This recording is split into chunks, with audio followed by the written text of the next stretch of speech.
സംസ്ഥാനത്ത് മഴക്കെടുതിയിൽ 177 ദുരിതാശ്വാസ ക്യാമ്പുകളാണ് ഇതുവരെ തുറന്നിട്ടുള്ളത്. അതുപോലെ തന്നെ 30 മരണം ഇതുവരെ റിപ്പോർട്ട് ചെയ്തു എന്നൊരു സാഹചര്യം കൂടിയുണ്ട്. ടിൻഡു ദാസ് തിരുവനന്തപുരത്ത് നിന്ന് ചേരുകയാണ്. ടിൻഡു, കഴിഞ്ഞ കുറച്ച് ദിവസങ്ങളായി ഉണ്ടായ മഴക്കെടുതിയിൽ 30 മരണം സംഭവിച്ചിരിക്കുന്നു. മറ്റ് വിവരങ്ങൾ എന്തൊക്കെയാണ്? ദേവിക, സംസ്ഥാനത്ത് മഴക്കെടുതിയിൽ 177 ദുരിതാശ്വാസ ക്യാമ്പുകളിലായിട്ട് 6945 പേരെ ഇതുവരെ മാറ്റി താമസിപ്പിച്ചിട്ടുള്ളതായിട്ടാണ് റവന്യൂ വിഭാഗത്തിൽ നിന്ന് നമുക്ക് ലഭിക്കുന്ന വിവരങ്ങളെന്ന് പറയുന്നത്. മഴക്കെടുതിയിൽ ഏതാണ്ട് 31 പേരുടെ മരണം സ്ഥിരീകരിച്ചിട്ടുണ്ട്. അതിൽ 4 പേര് ഇടിമിന്നലേറ്റാണ് മരണപ്പെട്ടത്. 177 ദുരിതാശ്വാസ ക്യാമ്പുകളിൽ താമസിക്കുമ്പോൾ ഏതാണ്ട് 6945 പേരെ മാറ്റി താമസിപ്പിക്കുമ്പോൾ 87 വീടുകൾ ഭാഗികമായിട്ടും 3237 വീടുകൾക്ക് 87 വീടുകൾ പൂർണ്ണമായിട്ടും 3237 വീടുകൾ ഭാഗികമായിട്ടും നാശനഷ്ടം സംഭവിച്ചിട്ടുണ്ട് എന്നാണ് നമുക്ക് ലഭിക്കുന്ന കണക്ക്. അതോടൊപ്പം തന്നെ വിനോദസഞ്ചാര മേഖലയിൽ, അതായത് മലയോര മേഖലകളിലെ വിനോദസഞ്ചാര കേന്ദ്രങ്ങളൊക്കെ പൂർണ്ണമായും അടച്ചിട്ടിട്ടുണ്ട്. കൂടാതെ തന്നെ KSEBക്കുണ്ടായ നഷ്ടമാണ് ഏറ്റവും പ്രധാനപ്പെട്ടതെന്ന് പറയുന്നത്. 164 കോടി 46 ലക്ഷം രൂപയുടെ നഷ്ടം KSEBക്ക് കഴിഞ്ഞ 6 ദിവസമായിട്ട് സംഭവിച്ചിട്ടുണ്ട്. കഴിഞ്ഞ 6 ദിവസങ്ങളായിട്ട് സംസ്ഥാനത്തുണ്ടായ മഴയിൽ വ്യാപകമായിട്ടുള്ള നാശനഷ്ടങ്ങളാണ് ഉണ്ടായത്. ഫയർഫോഴ്സിന് ലഭിച്ച കോളുകളുടെ അടിസ്ഥാനത്തിൽ 700-ലധികം തെക്കൻ കേരളത്തിലെ 700-ലധികം ഇടങ്ങളിൽ ഇത്തരത്തിൽ ഫയർഫോഴ്സ് രക്ഷാപ്രവർത്തനങ്ങൾ നടത്തിയിട്ടുണ്ട് എന്നുള്ള വിവരങ്ങൾ പുറത്തുവരുന്നു. റോഡ്, റെയിൽ ഗതാഗതമൊക്കെ മരമൊടിഞ്ഞ് വീണ് തടസ്സപ്പെട്ടിട്ടുണ്ട്.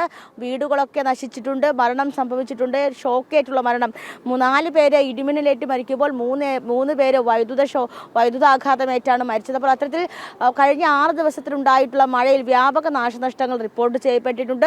അത്യാവശ്യ ഘട്ടങ്ങളിൽ ഏതാണ്ട് 5000-ലധികം ക്യാമ്പുകൾ തുറക്കാനുള്ള സംവിധാനങ്ങൾ ഏർപ്പെടുത്തിയിട്ടുണ്ടെന്നാണ് റവന്യൂ വിഭാഗത്തിൽ നിന്ന് ലഭിക്കുന്ന കണക്ക്. അങ്ങനെയെങ്കിൽ 5 ലക്ഷം വരെ അടിയന്തര ഘട്ടത്തിലും മാറ്റി താമസിപ്പിക്കാനുള്ള സൗകര്യങ്ങൾ ഒരുക്കിയിട്ടുണ്ട് എന്നും പറയുന്നുണ്ട്. അപ്പോൾ എന്തായാലും സംസ്ഥാനത്ത് കഴിഞ്ഞ ദിവസങ്ങളുണ്ടായ മഴ, ആ മഴയിലുണ്ടായത് വ്യാപകമായിട്ടുള്ള നാശനഷ്ടങ്ങളാണ്.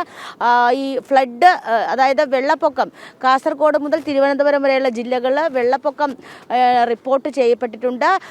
ഈ കുട്ടനാട്ടിൽ, അപ്പർ കുട്ടനാട്ടിലും അതോടൊപ്പം തന്നെ ഈ നിയന്ത്രണ രേഖയ്ക്ക് മുകളിലാണ് വെള്ളം കയറിയിട്ടുള്ളത്.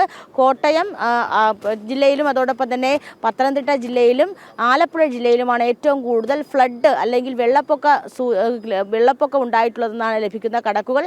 ഇവിടെയും വിവിധ ഇടങ്ങളിലായിട്ട് ക്യാമ്പുകളിലേക്ക് ആളുകളെ മാറ്റി താമസിപ്പിച്ചിട്ടുണ്ട്. കാസർഗോഡ് ജില്ലയിലും വെള്ളപ്പൊക്കം റിപ്പോർട്ട് ചെയ്തിട്ടുണ്ട്. കഴിഞ്ഞ ദിവസങ്ങളിലായിട്ടുണ്ടായ മഴയിൽ വെള്ളപ്പൊക്കം, മഴക്കെടുതികളൊക്കെ വ്യാപകമായി സംഭവിച്ചിട്ടുള്ളതും ഇതിൻ്റെ വ്യക്തമായിട്ടുള്ള കണക്കുകളുമാണ് KSDMA ഇന്നലെ പുറത്തുവിട്ടിട്ടുള്ളത്. ഈ കണക്കുകളിലാണ് 31 മരണവും റിപ്പോർട്ട് ചെയ്തിട്ടുള്ളത്.